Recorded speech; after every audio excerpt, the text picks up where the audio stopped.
ദിവ്യാത്മാക്കൾക്കെല്ലാം വിനീതമായ നമസ്കാരം.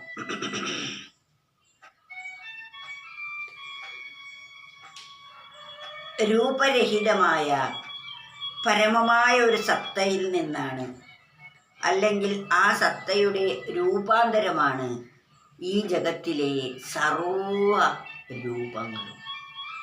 രൂപമില്ലാത്ത അത് അനേക രൂപമായി ചേർന്നിരിക്കുന്നു. ഓരോ രൂപത്തിനും ഓരോ പേരുമുണ്ട്. ഈ രൂപത്തെ തിരിച്ചറിയുന്നതിന് വേണ്ടിയാണല്ലോ ഓരോ രൂപത്തിനും ഓരോ പേര് നാം നിർണയിക്കുന്നത്. അവർ രൂപമില്ലാത്ത അതിനെ അനേകം രൂപങ്ങളിൽ നാം വർണ്ണിക്കുന്നു എന്നത് എത്ര ഒരു വാസ്തവമാണ്. അതാണ് പേരായിരം കൊണ്ടു വാഴ്ത്തുന്നിതങ്ങയെ, പേരിന്നതീതനെന്നാലും 100,000 രൂപഭേദം സ്മരിക്കുന്നു രൂപരഹിതനെന്നാലും. എത്ര വലിയ ഒരു സത്യമാണ് ഇവിടെ ഈ 4 വരികളിൽ കൂടി വരച്ചു കാട്ടിത്തരുന്നത്. പേരായിരം കൊണ്ടു വാഴ്ത്തുന്നിതങ്ങയെ, ഈശ്വരൻ്റെ മഹിമയാണ് അനവധി പേരുകളിലൂടെ നാം വാഴ്ത്തുന്നത്. സഹസ്രനാമം ജപിക്കുമ്പോൾ ഈശ്വരൻ്റെ ആയിരക്കണക്കിന് വൈഭവങ്ങളെയാണ് കീർത്തിക്കുന്നത്. അതാണ് പേരായിരം കൊണ്ടു വാഴ്ത്തുന്നിതങ്ങയെ, പേരിന്നതീതനെന്നാലും. അങ്ങയ്ക്കൊരു പേരുമില്ല. ഈ പേരുകളെല്ലാം അങ്ങയുടേതാണ്. എന്നാൽ ഈ പേരിനെല്ലാം അതീതമായിരിക്കുന്ന ആ പരമ്പൊരുളിനെയാണ് അനേക പേരുകളിൽ വർണ്ണിക്കുന്നത്. പേരായിരം കൊണ്ടു വാഴ്ത്തുന്നിതങ്ങയെ, പേരിന്നതീതനെന്നാലും 100,000 രൂപഭേദം സ്മരിക്കുന്നു രൂപരഹിതനെന്നാലും. അപ്രകാരം തന്നെ അങ്ങ് ഈ രൂപത്തിനെല്ലാം അതീതനാണ്. അതുപോലെ പേരില്ലാത്ത അങ്ങയെ അനവധി പേരുകളിൽ വാഴ്ത്തുന്നു. രൂപമില്ലാത്ത അങ്ങയ്ക്ക് അനവധി രൂപങ്ങൾ കൽപ്പിക്കുന്നു.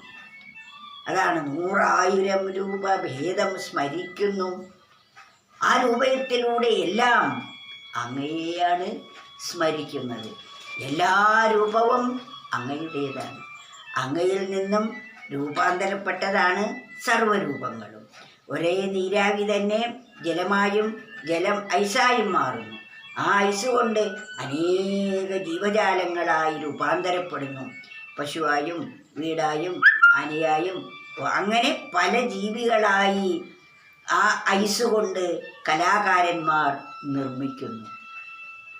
അവ ആനയായും പോത്തായും കുതിരയായും എല്ലാം രൂപമാണെങ്കിലും ആ രൂപമെല്ലാം തന്നെ രൂപരഹിതമായിരിക്കുന്ന നീരാവി തന്നെയാണ്.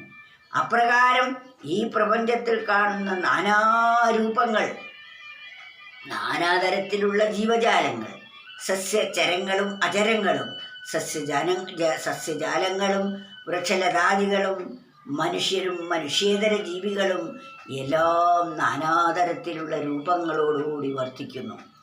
ഈ രൂപങ്ങളെല്ലാം തന്നെ രൂപരഹിതനായിരിക്കുന്ന അങ്ങയുടെ തന്നെ പരിണാമമാണ്. ആ ഒന്നിൽ നിന്നാണ് ഇതെല്ലാം ഉണ്ടായിരിക്കുന്നത്. ഈ നാനാത്വമായി തീർന്നപ്പോൾ നമുക്ക് ഭേദബുദ്ധിയായി, ഇഷ്ടാനിഷ്ടങ്ങളായി, തെറ്റും ശരിയുമായി, വിധി നിഷേധങ്ങളായി, അങ്ങനെ നമ്മൾ ഇതിനെ പലതാക്കി ആന കുളം കലക്കിയതുപോലെ ഈ പ്രപഞ്ചത്തെ കലക്കി മറിക്കുന്നു. അവിടെ കലങ്ങി മറിയുന്നത് സ്വന്തം മനസ്സാണ് എന്നറിയുന്നില്ല. ആ മനസ്സിലെ മാലിന്യങ്ങൾ നീങ്ങിക്കഴിയുമ്പോൾ നമുക്കിതെല്ലാം, ഈ നാനാത്വത്തിലെല്ലാം ഏകത്വത്തെ കാണാൻ സാധിക്കും. അങ്ങനെയാണ് നാം കാണേണ്ടതും. ഏകത്വം കണ്ടു കഴിഞ്ഞാലോ നമ്മുടെ മനസ്സ് ശാന്തമായി, നാനാത്വം കണ്ടാലോ മനസ്സ് പ്രക്ഷുബ്ധമായി. ആ പ്രക്ഷുബ്ധമായ മനസ്സ് നമുക്ക് അശാന്തിക്കും. ഏകത്വത്താൽ ശാന്തമായ മനസ്സ് നമുക്ക് പരമമായ ആനന്ദത്തിലേക്കും സുരക്ഷയിലേക്കും നാം എത്തിച്ചേരുന്നതാണ്. അതിനാൽ ഇത് നാം നിരന്തരം മനനം ചെയ്ത് നമ്മുടെ മനസ്സിനെ ശാന്തമാക്കേണ്ടത് നാം തന്നെയാണ്. ആദ്യം ഇതെന്താണെന്ന് മനസ്സിലാക്കി അതിനുശേഷം നാം പ്രവർത്തിക്കണം. നമ്മുടെ മനസ്സിനെ നാം തന്നെയാണ് ശാന്തമാക്കേണ്ടത്. അതിനെ കലുഷമാക്കുന്നതും നാം തന്നെയാണ്.